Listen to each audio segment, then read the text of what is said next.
I'm on my mark. 3, 2, 1, mark. T-minus 9 minutes and counting. GLS auto sequence has been initiated. The computer here in the firing room is now controlling all events associated with the launch.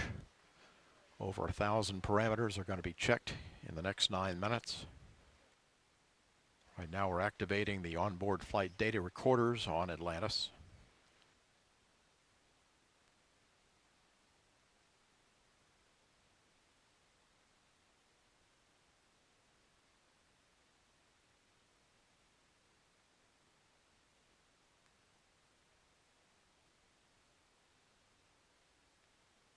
We're about to transmit the final program pre-launch commands. Central buses to fuel cells for your checklist. And that's in work. Fuel cell buses being activated. Central buses are connected to fuel cells.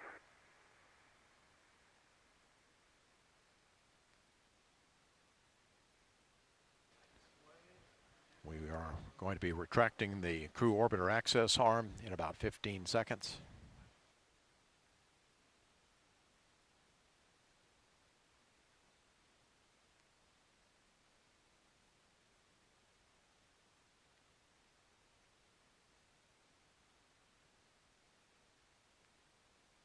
GLS is go for orbiter access arm retract. Atlantis OTC, the station is waiting for its spare parts, and Nicole is waiting for a trip home, so we won't keep you here any longer. Have a great ride to orbit and a fantastic mission. Awesome. Thanks. That was orbiter test conductor Jeff Laufer from the United Space Alliance.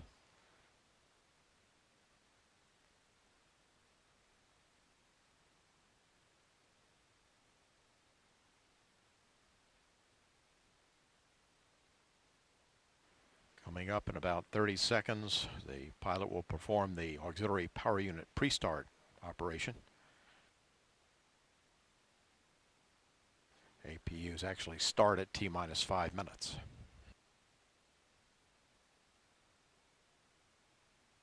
JRPS OTC, start APU display recorders. APU recorders are running. TLT OTC, perform APU pre-start. That's first.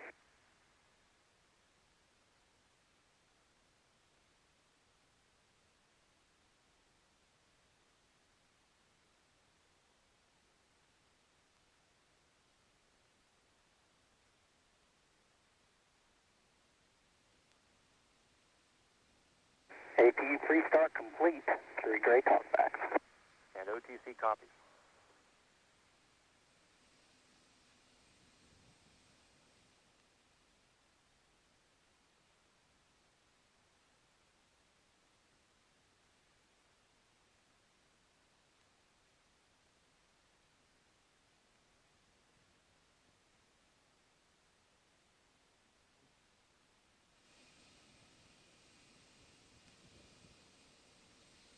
T-minus 5 minutes, 30 seconds.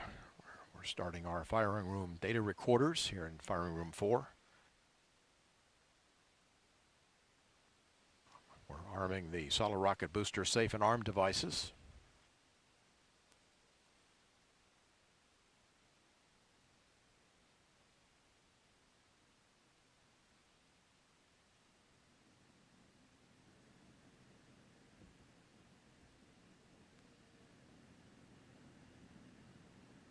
GLS is go for orbiter APU start.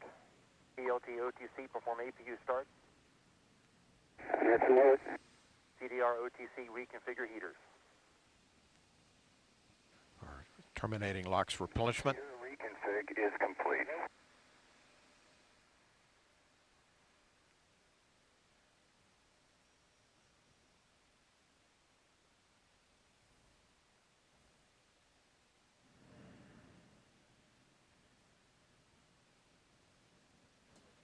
In about 30 seconds, we will OTC copies.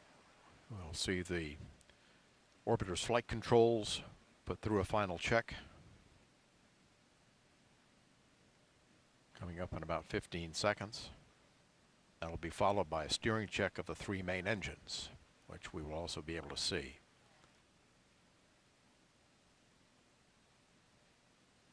GLS is go for purge sequence 4.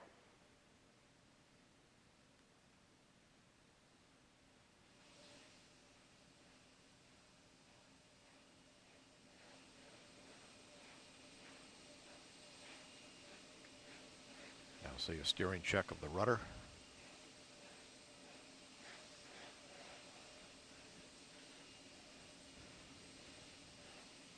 Coming up on steering check for the 3 main engines.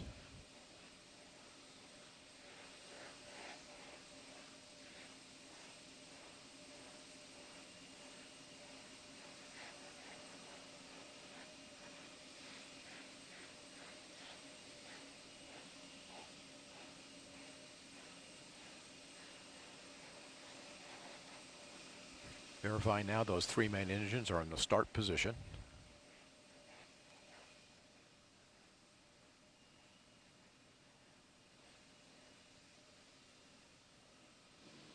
GLS is go for ET LO2 pressurization. TLT OTC, clear caution warning memory, verify no unexpected errors. That didn't work. Now I'll be starting the Gox vent arm retract, the beanie cap.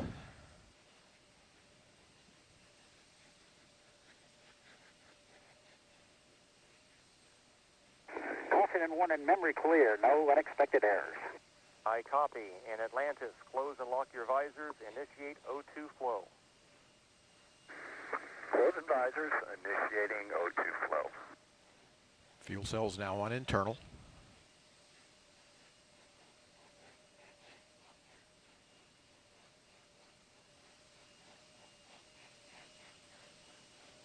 Terminating liquid hydrogen replenishment. LH2 pressurization. Liquid hydrogen tank now being pressurized.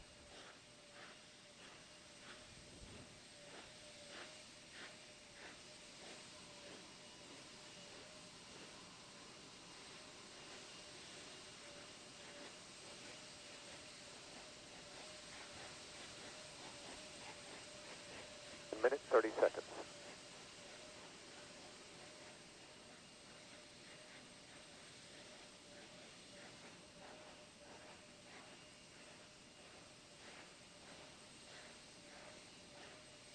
Sound suppression water system now being armed for release.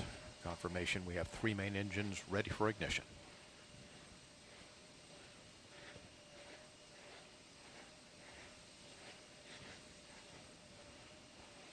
One minute.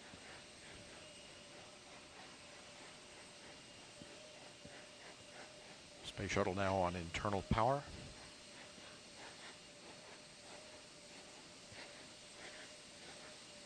Liquid oxygen and liquid hydrogen fill and drain valves are closed. Solid rocket booster flight data recorders are activated. And the handoff to Atlantis's onboard computers. Atlantis now in control of the countdown. 20. Firing chain is armed. Sound suppression water system activated. T-minus 10, 9, 8, 7, 6, 5, 3, 2, 1, 0. And liftoff of Space Shuttle Atlantis on a mission to build, resupply, and to do research on the International Space Station. Houston now controlling. Atlantis begins its penultimate journey to shore up the International Space Station. Atlantis now in the proper alignment for its 8.5-minute ride to orbit. 4.5 million pounds of hardware and humans taking aim on the International Outpost. 30 seconds into the flight.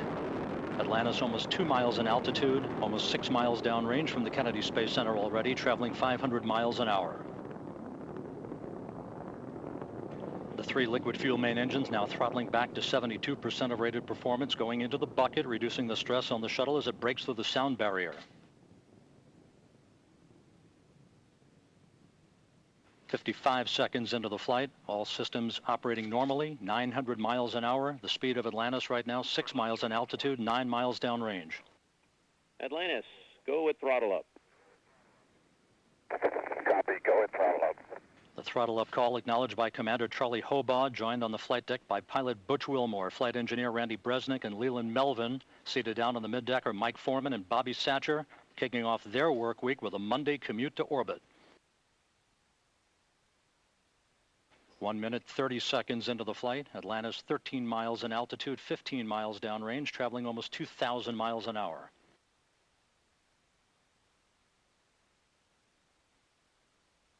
Three good auxiliary power units, 3 good fuel cells, 3 good main engines.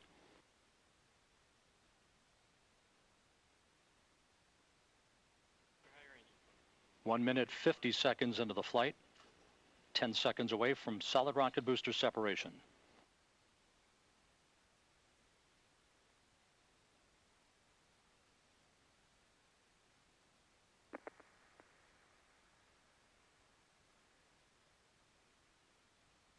Booster officer confirms staging a good solid rocket booster separation. Guidance now converging. Atlantis steering into the center lane of Highway 129 en route to the International Space Station. 2 minutes, 20 seconds into the flight, 34 miles in altitude, 48 miles downrange. Atlantis traveling 3,200 miles an hour.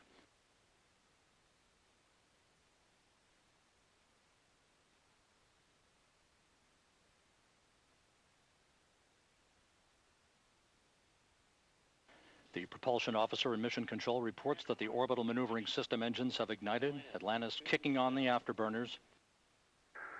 Copy, 2 engine down. Atlantis flying on the singular power of its 3 liquid fuel main engines, draining about a half a ton of fuel per second from the large fuel tank. Coming up on the 3-minute mark into the flight, Atlantis 46 miles in altitude, 81 miles downrange, traveling almost 4,000 miles an hour. Atlantis speeding straight as an arrow toward its date with the International Space Station Wednesday morning.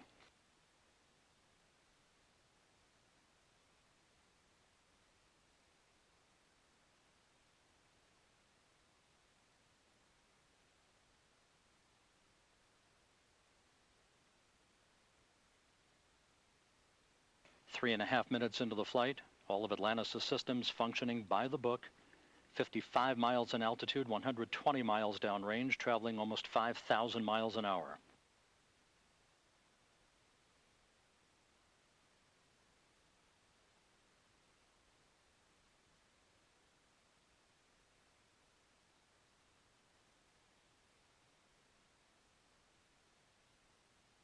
Atlantis, negative return. Atlantis copies, negative return. Atlantis now too far downrange, too high in altitude to return to the launch site in the event of an engine failure. All 3 engines performing perfectly. 4 minutes, 20 seconds into the flight. Atlantis now 62 miles in altitude, 180 miles downrange, traveling almost 6,000 miles an hour. All systems performing normally. Atlantis on course, on track for its preliminary orbit. The Environmental Systems Officer reports a good flash evaporator system activated for Atlantis, providing cooling for the shuttle's avionics until the payload bay doors are opened about an hour and a half into the flight.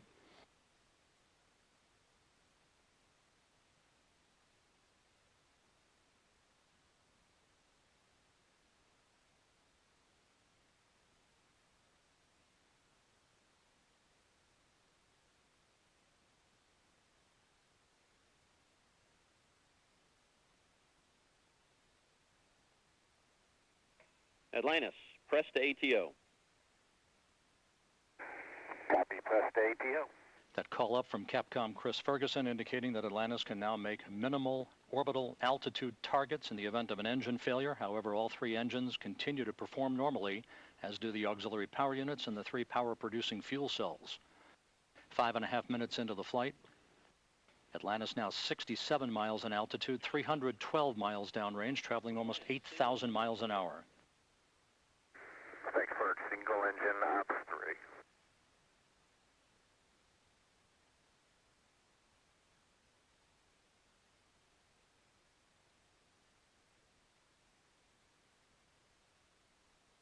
Atlantis now beginning to roll to a heads-up position, the main engine swiveling, enabling the shuttle to move to a heads-up position above its fuel tank, gaining more favorable communications through the tracking and data relay satellite system as it heads uphill. Atlantis, press to MECO, single engine Zaragoza 104. Press to MECO, single engine Zaragoza 104. That call from Capcom Chris Ferguson to Commander Charlie Hobaugh indicating that Atlantis can make normal orbital cutoff targets in the event of an engine failure. Go for the pitch. Okay, nominal shutdown, go for plus X, go for the pitch.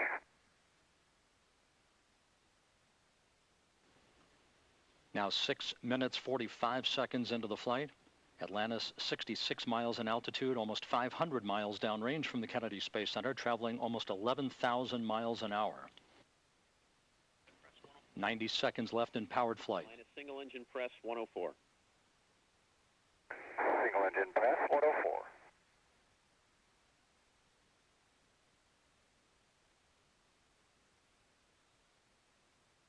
Coming up on the 7.5-minute mark into the flight, the main engines will once again be throttled down to limit the stress on the shuttle and its 6 crew members to that of 3 times the effect of gravity.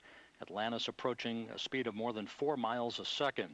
At the time of main engine cutoff, a minute from now, Atlantis will enter its preliminary orbit at a speed of 5 miles a second.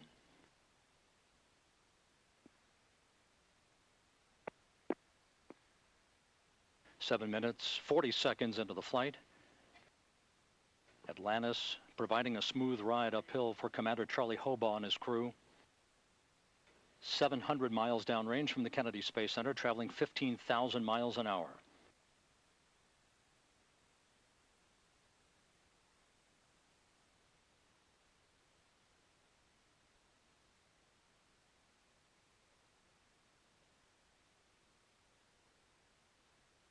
Eight minutes, 10 seconds into the flight.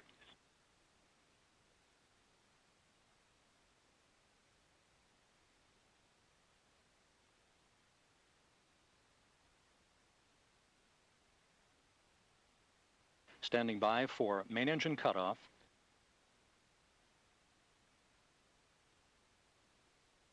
Main engine cutoff confirmed by the booster officer, standing by for external tank separation.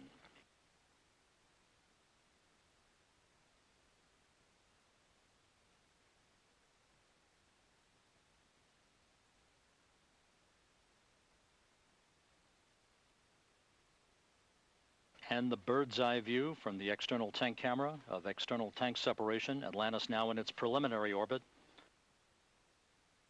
Commander Charlie Hobaugh will now maneuver Atlantis so that cameras embedded in the shuttle's umbilical well can perform photography of the discarded external fuel tank. And Mike Foreman and Leland Melvin are about to use digital still and video cameras to capture handheld imagery of the tank for downlink a few hours from now. A flawless climb to orbit for the Shuttle Atlantis and its 6 crew members en route now to the International Space Station. MECO ohms 1 is not required.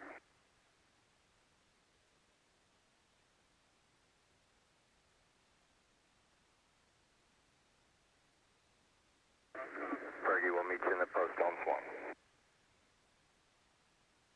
And we'll see you there, Scorch.